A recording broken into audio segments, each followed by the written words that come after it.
કાગળ પર પૂરું જમીન પર અધૂરું મનરેગામાં ₹4.87 લાખનું સવાલ। લીલવા ઠાકોરમાં ભ્રષ્ટાચારના ગંભીર આક્ષેપો। દાહોદ જિલ્લાના ગોવિંદગુરુ લીંબડી તાલુકાના લીલવા ઠાકોર ગામે મનરેગા યોજના હેઠળ મંજૂર થયેલા કૂવામાં મોટા પાયે ગેરરીતિઓ થયાના આક્ષેપ ઉઠતા મામલો ગરમાયો છે।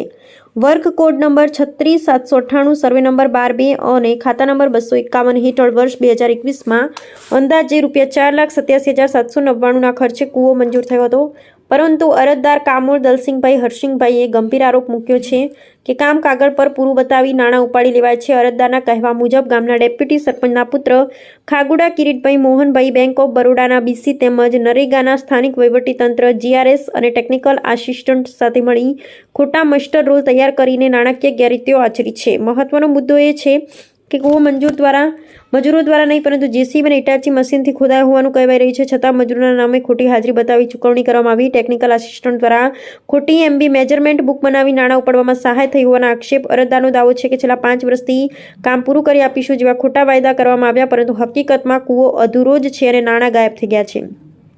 શું મજૂરોના નામે ચૂકવાયેલા પૈસા ખરેખર કોના ખિસ્સામાં ગયા? જો મશીનથી કામ થયું તો મજૂરોની હાજરી કોણે અને શા માટે ભરી? ટેકનિકલ આસિસ્ટન્ટની MB બુક સાચી છે કે સેટિંગનો ભાગ? બેંક BC તરીકે જોડાયેલા વ્યક્તિની ભૂમિકા કેટલી નિષ્પક્ષ હતી? 5 વર્ષથી અધૂરું કામ હોવા છતાં પૂર્ણ બતાવવાનું દબાણ કોની તરફથી? શું આ એક જ કિસ્સો છે? જાલોદ તાલુકામાં મોટું નરેગા કૌભાંડ છુપાયેલું છે।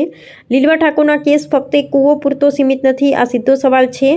શું મનરેગા જેવી ગરીબોની રોજગારી યોજનાને લૂંટની સ્કીમ બનાવી દેવામાં આવી છે? હવે નજર વહીવટીતંત્ર પર છે। શું ઉચ્ચ સ્તરીય નિષ્પક્ષ તપાસ થશે કે પછી વગ ધરાવતા લોકોને બચાવીને મામલો દબાવી દેવામાં આવશે? આ કેસમાં પારદર્શક તપાસ થશે તો જ સત્ય બહાર આવશે, નહીં તો કૂવો તો બહાનું છે, આખી વ્યવસ્થા જ શંકાના ઘેરામાં છે। સત્યવાદ, જનતાનો વિશ્વાસ, પબ્લિક ઇન્ડિયા ન્યૂઝ, જસુભાઈ ગણાવા અને અમે સત્યની સાથે।